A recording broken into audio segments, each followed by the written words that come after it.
Hello दोस्तों, नमस्कार। स्वागत है आप सभी का गुरुजी स्टडी प्लान यूट्यूब प्लेटफॉर्म पर। कैसे हैं आप सभी लोग?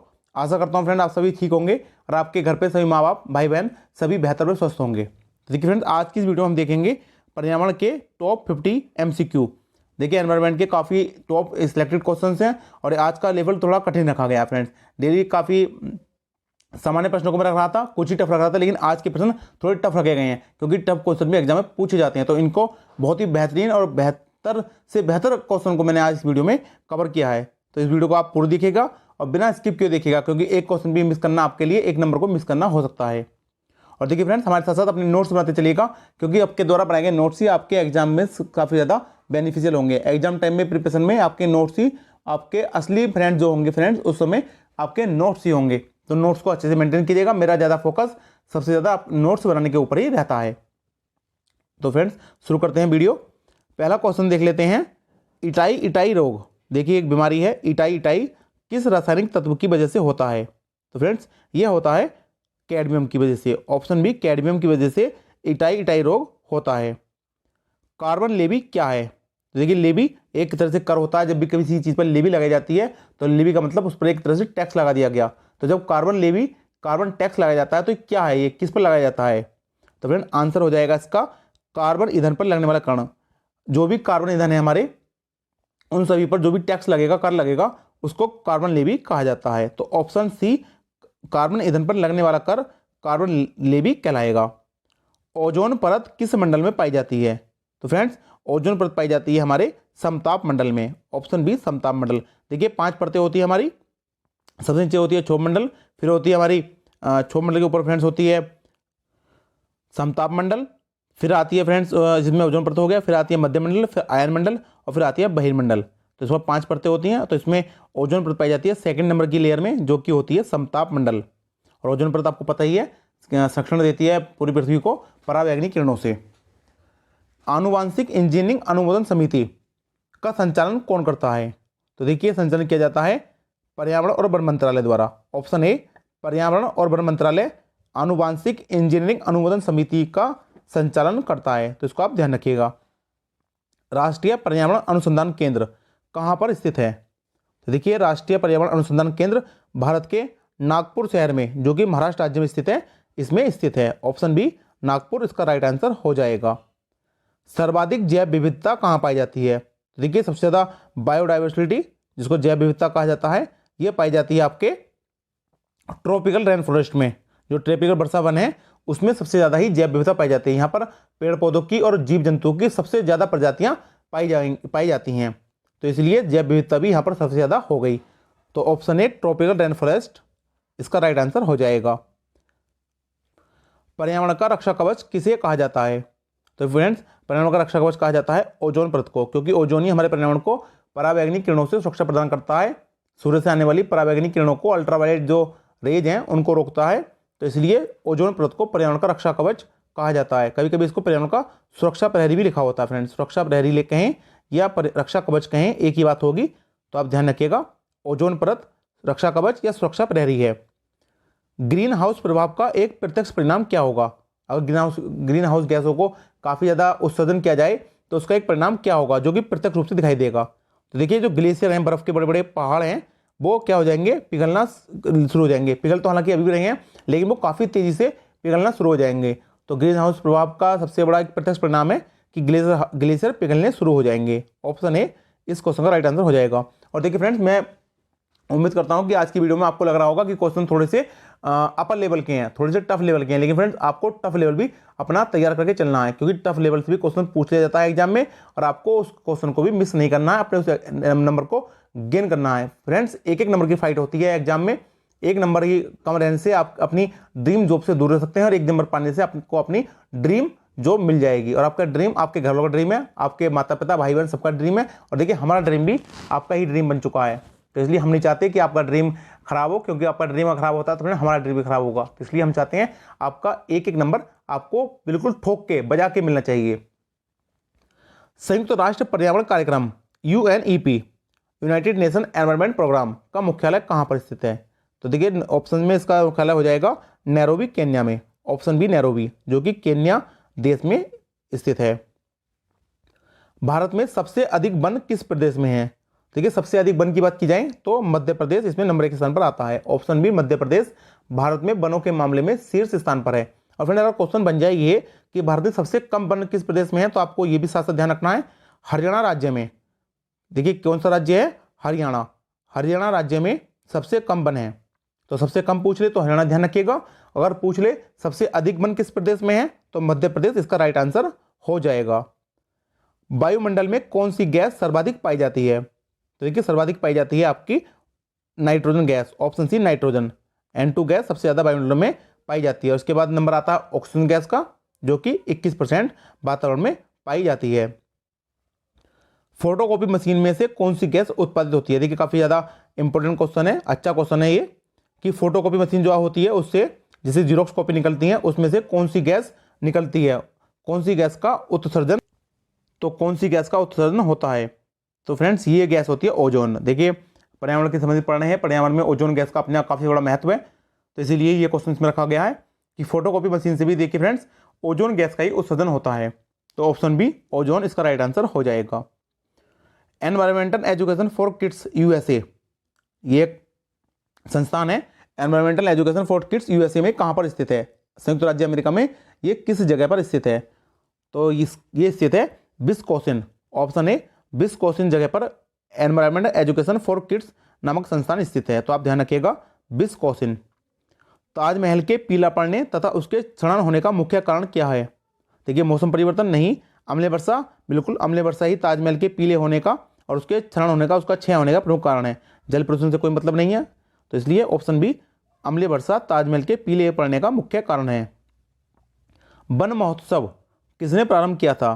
तो देखिए भारत में वन महोत्सव का प्रारंभ किया गया था के.एम. मुंशी द्वारा। Option A KM. मुंशी, पूरा नाम है इनका कन्हैयालाल मणिक मुंशी। कन्हैयालाल मणिक लाल मुंशी इनका पूरा नाम है, के.एम. मुंशी। इनके द्वारा भारत में वन महोत्सव की शुरुआत की गई थी। भारत का पर्यावरण शिक्षा केंद्र एनवायरमेंटल एजुकेशन सेंटर कहाँ स्थित है? तो देखिए फ्रेंड्स भारत का जो ये पर्यावरण शिक्षा केंद्र है ये गुजरात राज्य के अहमदाबाद शहर में स्थित है। ऑप्शन बी अहमदाबाद इसका राइट आंसर हो जाएगा। ग्रीन पीस क्या है? तो देखिए ग्रीन पीस एक परियोजना है, और देखिए जैसा नाम है ग्रीन, आप समझ गए होंगे ग्रीन से संबंधित जो भी ज़्यादा चीज़ें होंगी, जो भी परियोजना हो, संस्था हो, सभी कुछ या टैक्स हो, ग्रीन है तो ग्रीन मतलब हरा, और हरा पर्यावरण से ही संबंधित होता है, पेड़ पौधों से। तो ग्रीन पीस भी पर्यावरण की ही एक परियोजना है। ऑप्शन बी पर्यावरण परियोजना ग्रीन पीस से संबंधित है। जंगल अधिकार कानून, जिसको वन अधिकार कानून भी कहा जाता है, कई बार आपको लिखा मिलेगा वन अधिकार कानून, तो आप ध्यान रखिएगा जो जंगल अधिकार कानून है या वन अधिकार कानून है ये कब लागू हुआ था? तो फ्रेंड देखिए ऑप्शन में तो ये शायद सही आंसर नहीं दिया गया है, ये लागू हुआ था 2006 में। तो इसके चारों ही विकल्प गलत हैं, किसी में भी कोई सही आंसर नहीं दिया गया है, तो आप अलग से नोट डाउन कीजिएगा। जंगल अधिकार कानून स्टार्ट किया गया था 2006 में, तो आप इसको अलग से नोट कीजिएगा। ऑप्शन में कोई भी ऑप्शन इसका सही नहीं दिया गया है। बायोटेक्नोलॉजी पार्क कहाँ स्थित है? तो देखिए भारत के ये उत्तर प्रदेश राज्य के लखनऊ में, जो कि राजधानी भी है उत्तर प्रदेश की, तो उत्तर प्रदेश की राजधानी लखनऊ में बायोटेक्नोलॉजी पार्क स्थित है। तो ऑप्शन बी इस क्वेश्चन का राइट आंसर हो जाएगा। मेलाथियान क्या है? तो देखिए फ्रेंड्स मेलाथियान क्या है? मेलाथियान एक प्रकार का कीटनाशक है, जो कि फसलों के कीट संबंधी जो भी कीड़े मकोड़े हैं उन्हें मारने के लिए प्रयोग किया जाता है। तो ऑप्शन बी कीटनाशक मेलाथियान का राइट आंसर हो जाएगा। शहतूत सोल, देखिए शहतूत सोल जो बनता है, सोल शहतूत के पेड़ पर जो रेशम होता है, उसकी गुणवत्ता और मांग के कारण कौन सी प्रजाति खतरे में आ गई है? तो ये प्रजाति है चिरू। चिरू प्रजाति शहतूत सोल की गुणवत्ता, अच्छी क्वालिटी और मांग के कारण प्रजाति खतरे में आ गई है। तो ऑप्शन बी चिरू इसका राइट आंसर हो जाएगा। वाशिंगटन सम्मेलन किससे संबंधित है? तो फ्रेंड वाशिंगटन सम्मेलन वाशिंगटन में आयोजित किया गया, और ये संबंधित है जो खतरे में प्रजातियां आ चुकी हैं, जो कि विलुप्ति के कगार पर पहुंच गई हैं। तो उसी से संबंधित वाशिंगटन शहर में सम्मेलन आयोजन किया गया था, और ये खतरे में प्रजातियों से संबंधित सम्मेलन था। तो ऑप्शन बी इस क्वेश्चन का राइट आंसर हो जाएगा। फ्रेंड्स मिनी माता बीमारी किस रासायनिक तत्व की अधिकता से होती है?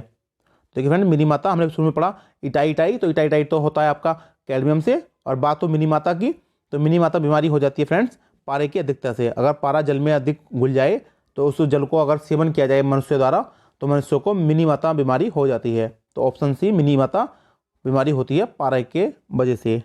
तो आप इसको ध्यान रखिएगा। काफ़ी अच्छा क्वेश्चन है, विज्ञान में भी कवर होता है, पर्यावरण में भी कवर होता है और काफ़ी ज़्यादा क्वेश्चन ये पूछा जाता है। बुड्ढा नाला किस नदी को प्रदूषित करता है? तो देखिए ये बुड्ढा नाला बहता है पंजाब में, और पंजाब में सतलज नदी को ही प्रदूषित करता है। तो ऑप्शन सी सतलज इसका राइट आंसर हो जाएगा। भारत का पहला 100% सौर ऊर्जा युक्त स्वास्थ्य केंद्र वाला शहर कौन बन गया है? तो फ्रेंड्स ये शहर बना है आपका सूरत। ऑप्शन डी सूरत भारत का पहला 100% सौर ऊर्जा युक्त स्वास्थ्य केंद्र वाला शहर बना है। निम्नलिखित में से किस प्रकार का कोयला सबसे ज्यादा पाया जाता है? भारत में कौन सा कोयला सबसे ज्यादा पाया जाता है? तो बात हो रही है इन कोयलों के, देखिए 4 प्रकार होते हैं, लिग्नाइट, एंथ्रासाइट, बिटुमिन्स और एक और प्रकार होता है आपका पीट कोयला। तो इस प्रकार ये 4 कोयले होते हैं। तो इनमें से सबसे ज़्यादा जो कोयला पाया जाता है भारत में उसकी बात की गई है, तो आप ध्यान रखिएगा बिटुमिन्स। ऑप्शन सी बिटुमिन्स भारत में सबसे ज़्यादा कोयला पाया जाता है। और फ्रेंड्स अगर आपको हमारी ये वीडियो पसंद आ रही हो तो आप हमारी वीडियो को जरूर लाइक कीजिएगा। देखिए ईमानदारी से दिखाते हुए अपनी पूरी ईमानदारी दिखाइएगा।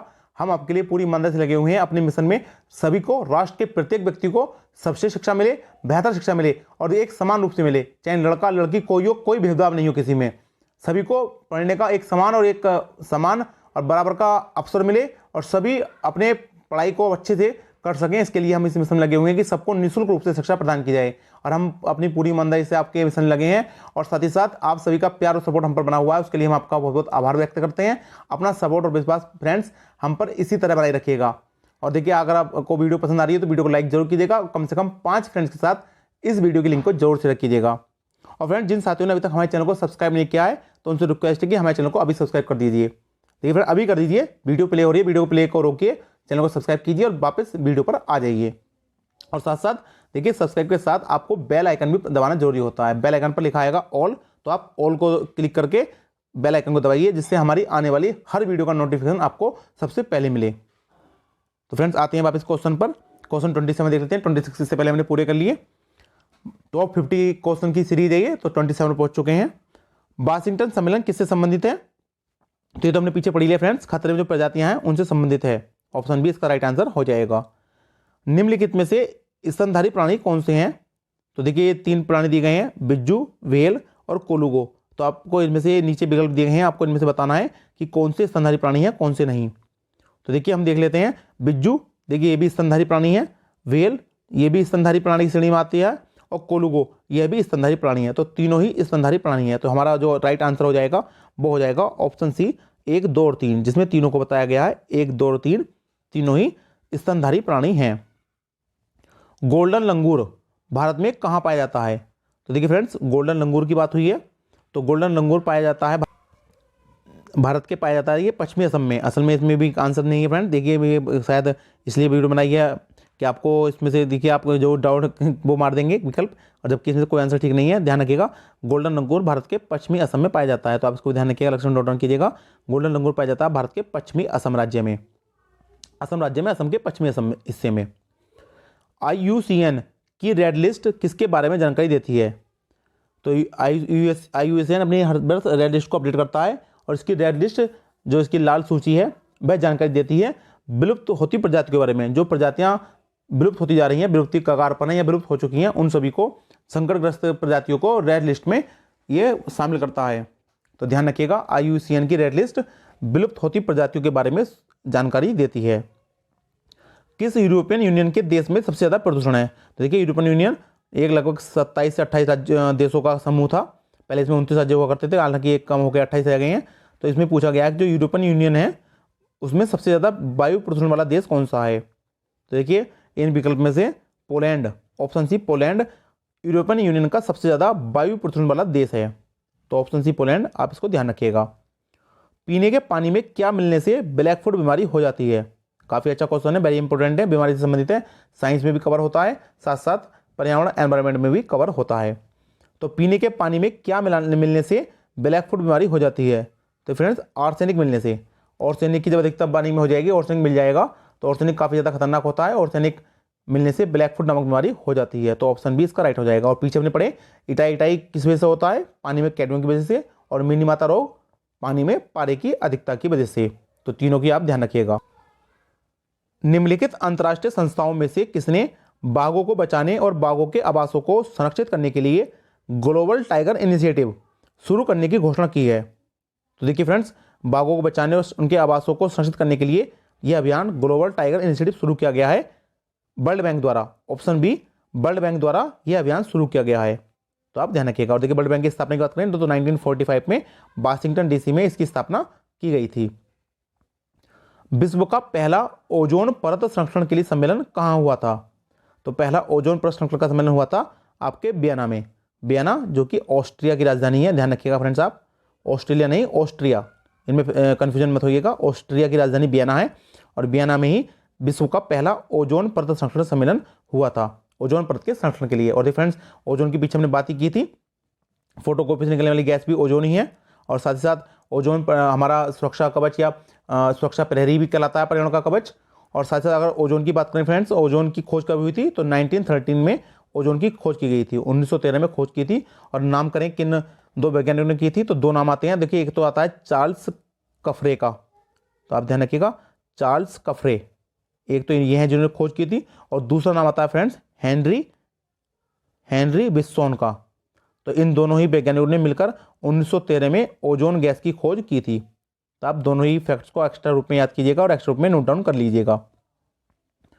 हक्कोबाजी राजी राष्ट्रीय उद्यान के लिए प्रसिद्ध हक्कोबाजी राजी किन 3 देशों में है? तो देखिए, हक्कोबाजी राष्ट्रीय उद्यान है और ये 3 देशों में फैला हुआ है। और कौन कौन से देश हैं ये? देखिए, ये हैं भारत, म्यांमार और चीन। ये तीनों ही देशों में इसकी सीमाएं लगती हैं। तो ऑप्शन डी, भारत, म्यांमार, चीन में हक्कोबाजी राजी राष्ट्रीय उद्यान स्थित है। निम्नलिखित में से किस विश्वविद्यालय में वर्ल्ड बैंक द्वारा एकीकृत समुद्री क्षेत्र प्रबंधन परियोजना के लिए national centre for sustainable coastal zone management, ध्यान रखिए काफी बड़ा क्वेश्चन हो रहा है कि वर्ल्ड बैंक द्वारा क्या किया गया?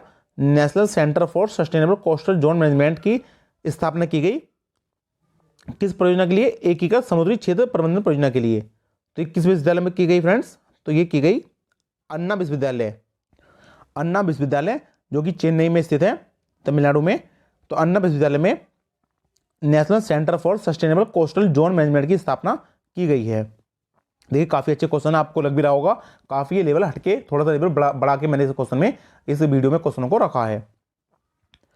PM 1.0 या PM 2.5 ये निम्नलिखित से किसके सूचक हैं? देखिए, इसके द्वारा किसकी रिपोर्ट बनाई जाती है, किसकी सूचना मिलती है? PM 1.0, PM 2.5 ये किस चीज़ के मापने के मापक हैं, किसकी सूचना इनसे मिलती है? देखिए फ्रेंड्स, ये असल में मापन है आपके वायु प्रदूषण के। जो वायु में प्रदूषण हो जाता है तो उसमें कितना प्रदूषण है, तो उसकी माप PM 1.0, PM 2.5 द्वारा की जाती है। अब PM की बात करें तो PM की देखिए फुल फॉर्म हो जाती है पर्टिकुलर मैटर। क्या हो जाएगी फ्रेंड्स? पर्टिकुलर मैटर्स, लिख लीजिए आप इसको, PM की फुल फॉर्म पर्टिकुलर मैटर। तो जो हवा में सूक्ष्म कण होते हैं तो उनके साइज के ऊपर होती है कि वो 1 मिलीमीटर का साइज है उसका, 1 mm का, या 2.5 mm का है। देखिए, 2.5 mm की जो भी वायु में प्रदूषण होते हैं वो हमारे श्वास द्वारा फेफड़ों में चले जाते हैं और हमको श्वास संबंधी बीमारियां हो जाती हैं। पर्यावरण के संदर्भ में भूमिगत अपशिष्ट से, जो भूमिगत अपशिष्ट है उससे ऊर्जा रिसाइक्लिंग सुविधा के लिए नगर पालिका ठोस कचरा देने के लिए शुल्क किस रूप में जमा करती है? देखिए, नगर पालिका ठोस कचरा देती है जिससे कि भूमिगत अपशिष्ट से ऊर्जा को रिसाइकिल किया जा सके। और इसके लिए कौन सा शुल्क या कौन सा टैक्स लगाती है? तो वो लगाती है टिपिंग फी। ऑप्शन सी, टिपिंग फी इसमें लगाया जाता है। काफ़ी नया क्वेश्चन है और एग्जाम में पूछे जाने की संभावना काफ़ी ज़्यादा है, लेकिन पर्यावरण के लिए काफ़ी इंपॉर्टेंट क्वेश्चन है, तो आप इसको नोट डाउन कीजिएगा अलग से। किन जंगलों में 1932 में भारत की पहली बाघों की जनगणना प्रारंभ की गई थी? अच्छा क्वेश्चन है फ्रेंड्स कि 1932 में, सबसे बड़ा क्वेश्चन तो ये बन गया कि अगर क्वेश्चन बन जाए कि भारत में बाघों की जनगणना कब प्रारंभ की गई, तो आप ध्यान रखिएगा 1932 में। भारत में सबसे पहले बाघों की जनगणना 1932 में की गई। और दूसरा क्वेश्चन ये बन गया कि 1932 में तो की गई, लेकिन किस जंगल से, किस अभयारण्य से की गई? तो आप ध्यान रखिएगा पलामू, ऑप्शन बी पलामू से भारत के बाघों की जनगणना की शुरुआत की गई। पौधे के किस भाग से दालचीनी प्राप्त की जाती है? तो फ्रेंड, दालचीनी एक प्रकार मसाला होता है जो कि भोजन में या चाय इत्यादि में प्रयोग किया जाता है। तो दालचीनी पौधे के किस भाग से हमको प्राप्त होती है? तो ये प्राप्त होती है छाल से। ये समझ, पौधे की छाल होती है दालचीनी, तो ऑप्शन सी छाल इसका राइट आंसर हो जाएगा।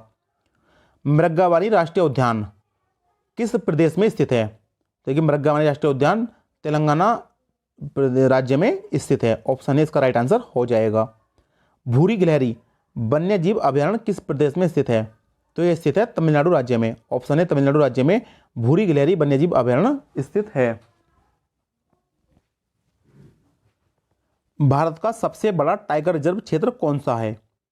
देखिए सबसे बड़े टाइगर रिजर्व की बात की जाए तो ध्यान रखिएगा नागार्जुन श्रीशैलम अभयारण्य, नागार्जुन श्रीशैलम अभयारण्य जो कि आंध्र प्रदेश में स्थित है। इसका राज्य भी ध्यान रखिएगा, आंध्र प्रदेश में स्थित है। भारत का सबसे बड़ा टाइगर रिजर्व क्षेत्र है। और फ्रेंड अगर पूछ ले कि भारत का सबसे पहला टाइगर रिजर्व क्षेत्र, तो ध्यान रखिएगा जिम कॉर्बेट राष्ट्रीय उद्यान भारत का सबसे पहला टाइगर रिजर्व राष्ट्रीय उद्यान भी है और ये टाइगर रिजर्व क्षेत्र भी है। और टाइगर से फ्रेंड एक बात याद आई कि अगर पूछ लिया जाए कि प्रोजेक्ट टाइगर भारत में कब प्रारंभ किया गया? टाइगर्स के बचाने के लिए, टाइगर को संरक्षण देने के लिए, इनकी जो आबादी है उसमें बढ़ोतरी करने के लिए, इनकी संख्या में वृद्धि करने के लिए प्रोजेक्ट टाइगर शुरू किया गया था। तो ये शुरू किया गया फ्रेंड्स 1973 में, 1973 में भारत में प्रोजेक्ट टाइगर की शुरुआत की गई थी। और प्रोजेक्ट एलिफेंट की बात करें तो फ्रेंड ध्यान रखिएगा 1992 में, 1992 में प्रोजेक्ट एलिफेंट की शुरुआत भारत में की गई।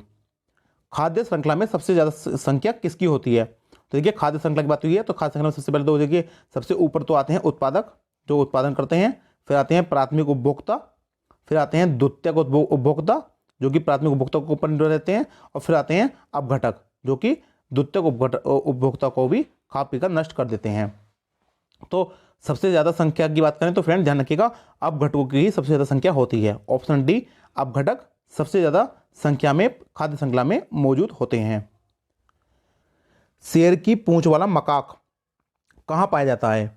तो देखिए मकाक जिसकी पूंछ शेर जैसी होती है यह पाया जाता है पश्चिमी घाट में। ऑप्शन बी पश्चिमी घाट में शेर की पूंछ वाला मकाक पाया जाता है। दुनिया की सबसे बड़ी आर्द्रभूमि है, देखिए आर्द्रभूमि या वेटलैंड दुनिया की सबसे बड़ी की बात करिए तो देखिए पहले तो बात कर लेते हैं आर्द्रभूमि भारत में कितनी है। देखिए भारत में 46 आर्द्रभूमि है। पहले भारत में 42 रामसर साइट, इनको रामसर साइट भी कहा जाता है, आर्द्रभूमियों को रामसर साइट्स भी कहा जाता है। तो पहले तो भारत में 42 थी, हाल ही में 4, 2 गुजरात की और 2 हरियाणा की नई शामिल हुई हैं और अब मिलाकर ये 46 भारत में रामसर साइट्स हो गई हैं। और दुनिया की सबसे बड़ी आर्द्रभूमि या रामसर साइट्स की बात करें तो यह है पेंटानल जो कि दक्षिण अमेरिका में स्थित है। ऑप्शन डी पेंटानल दक्षिण अमेरिका में स्थित है दुनिया की सबसे बड़ी आर्द्रभूमि या कहें वेटलैंड या कहें रामसर स्थल। निम्नलिखित में से कौन सी समिति पर्यावरण कानून के सुधार के लिए बनाई गई थी? तो फ्रेंड्स इसमें से राइट आंसर हो जाएगा सुब्रमण्यम समिति। सुब्रमण्यम समिति पर्यावरण कानून के सुधार के लिए बनाई गई थी। तो ऑप्शन ए इसका राइट आंसर हो जाएगा। मनुष्य के हृदय में कितने कक्ष होते हैं? तो देखिए मनुष्य के हृदय 4 चैम्बर वाला होता है जिसको 4 कक्ष कहते हैं। देखिए 4 कक्ष कैसे होते हैं? अगर हृदय का आकार देखिए कुछ इस तरह से है तो हृदय में क्या होगा, ऐसे करके 4 भागों में होता है। तो 2 तो भाग ऊपर के होते हैं, 2 ही नीचे के होते हैं, तो इसको कहते हैं दयालिंद, बायालिंद, दायानीले, बायानीले। इस प्रकार मनुष्य के हृदय में 4 कक्षक होते हैं। ऑप्शन डी 4 इसका राइट आंसर हो जाएगा। हमारे शरीर के किस अंग के द्वारा अमोनिया को यूरिया में बदला जाता है? तो फ्रेंड्स ये कार्य करता है हमारा एकत्र, जिसको लीवर भी कहा जाता है इंग्लिश में, लीवर। तो लीवर के द्वारा, एकत्र के द्वारा अमोनिया को यूरिया में बदला जाता है। कार्टोजोना प्रोटोकॉल किसके सुरक्षित उपयोग, स्थानांतरण और हैंडलिंग के बारे में है? देखिए कार्टोजोना प्रोटोकॉल ये भी सम्मेलन था, तो ये सम्मेलन किया गया था आपके संशोधित जीवित जीव को सुरक्षित उपयोग किया जाए, उनका स्थानांतरण और हैंडलिंग के बारे में यह प्रोटोकॉल का सम्मेलन किया गया। कार्टोजेना प्रोटोकॉल संशोधित जीवित जीव के संबंध में था, तो आप इसको ध्यान रखिएगा। और देखिए फ्रेंड इस तरह से हम देखिए हमने आज के टॉप 50 थोड़े टफ लेवल के पर्यावरण से संबंधित क्वेश्चनों को लगाया और बहुत ही डिटेल में लगाया फ्रेंड्स, साथ साथ अच्छे इनसे इंपॉर्टेंट फैक्ट मैंने आपको बताए और अब मैं उम्मीद करता हूँ आपने इनको नोट डाउन भी करते चले होंगे। तो आपके आज के टॉप 50 के बहुत ही बेहतरीन शानदार नोट्स आपके तैयार हो गए होंगे। तो इन नोट्स को फ्रेंड 1 से 2 बार जो रिवाइज कीजिएगा जिससे आपकी इन पर अच्छी पकड़ हो सके और आप अपने एग्जाम में अच्छे नंबर गेन कर सकें।